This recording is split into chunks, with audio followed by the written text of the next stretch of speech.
Hey, what's going on? Let me ask you a question. Is your spouse your best friend? Now, the funny thing is, the funnier thing is when I just said that, I thought of the Saweetie Doja Cat song, Best Friend. Don't look it up. If you don't know what it is, just move on. I heard it in the car the other day with my daughter, the clean version. I'm not sure how it's clean, but anyway. But back to what we're talking about. Is your spouse your best friend? Some people swear by this. Yeah, they gotta be your best friend.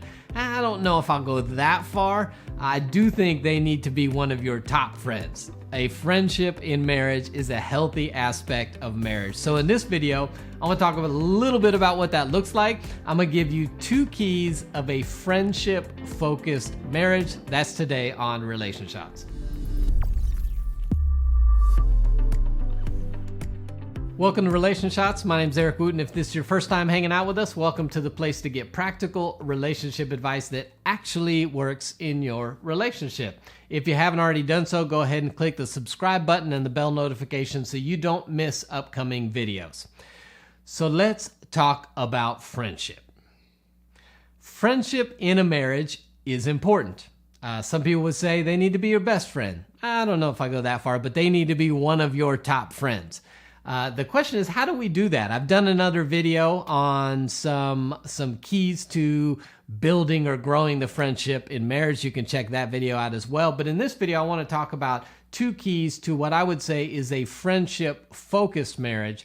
These need to be present if you're going to have a marriage that has friendship at the center and is a marriage built to go the distance. So the number 1 key is what is called positive equilibrium. Right? Most of your friends are your friends because you have lots of positive experiences with them. The same needs to be in your marriage. To have a good friendship, you need to have lots of positive moments together. These are moments that build the relationship, they build the friendship. These can be any of a variety of little things that you do throughout every day to continue to create positive moments. Maybe you know your spouse has a upcoming appointment or a busy meeting, important meeting at work, and so you put that on your calendar, and a little bit after that, you shoot them a text to say, hey, how is the meeting going? Or maybe a little before the meeting, you shoot them a quick text, praying for you, hope the meeting goes well, I know you're going to do great. Where you're just doing check-ins, it shows you value each other, you know what's going on in each other's life, but all those little moments are creating positive equilibrium in the relationship. Fitness experts say that our bodies generally have kind of a set point, a set weight, where we'll fluctuate up a few pounds and down a few pounds, but usually it'll come back to somewhere in the midst of the set point in our relationship. The only way to really change that is through, extreme diet, changing the metabolism, extreme exercise. Our relationships are similar. And you want a positive set point so that when negative things come into the relationship, and they will, you're going to have conflict, you're going to have a fight, you're going to have a disagreement. There's life's pains that come into a relationship. And if you have positive equilibrium because you have a great friendship, then when those negative things hit, they won't take you down as far as when you don't have a positive equilibrium built on this friendship. So to build that friendship, to build a positive equilibrium, you have to do positive things together. All of your conversations cannot be work-related, problem-solving, conflict resolving. You need to have lots of moments of just positive connection to set the positive equilibrium. That way, when negativity comes in a relationship, it is not as devastating. So one key to a friendship-focused marriage is having a positive equilibrium through lots of little acts of positivity done on both sides every day of your marriage.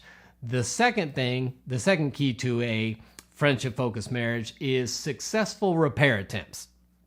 So I've talked about this in some videos, but psychologist John Gottman says that one of the keys to any healthy marriage is the presence of repair attempts, which simply means when there is conflict, that you're able to repair that conflict by one of you making a step towards the other person. Think about the idea of extending the olive branch. We've had a conflict. This is where maybe I say, I'm sorry. That's a repair attempt. Maybe I just re-engage again because we've had a conflict and it's been a little bit silent. And if you've been in a relationship where sometimes when things go really sideways and then you give each other the silent treatment for 2 or 3 days, both of you waiting for the other person to re-engage and either apologize or try to make things right. So maybe it's just you've had a fight in the evening. The next morning you get up and you say something simple like, "How you doing this morning? Can I get you some coffee? Can I get you some breakfast?" That's a repair attempt. Or sometimes in the midst of conflict, you realize that it is escalating and one of you does something to de-escalate it.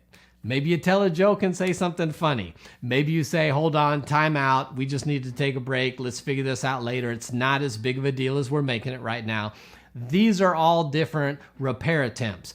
And what they say is that successful marriages are not determined by the amount of conflict in the relationship, but actually the presence of successful repair attempts. So you can have some couples that have very little conflict and still don't have a healthy relationship. You can have others that have a lot more conflict because there's so many personality differences and stresses on the relationship. But when they do well at repair attempts, they're able to maintain a friendship in the relationship that helps it go the distance. So when you think about your friends are the people that you want to reinstill relationship with. You want to reconcile with them. You don't want it to get out of hand. You don't want to hurt them. And so one of the keys of a friendship-focused marriage is the presence of successful repair attempts. So there's just 2 keys. I know there's a lot more that we could talk about, but the presence of successful repair attempts and a positive equilibrium done through little acts of positivity each day of your relationship, those will be keys to staying friends in marriage. And when you stay friends in marriage, I promise you the relationship is a lot more enjoyable for the both of you. So I'd love to hear any thoughts you might have. Drop them in the comment section below. If there's anything we could do to help you in your relationship, check out the description area below this video where we've got links to free guides to intimacy, classes, courses, and the exciting thing, our upcoming membership is going to be here soon. I would love to have you be a part of that community where we're all growing and strengthening our relationships together. And until next time, I'll see you right back here on Relation Shots.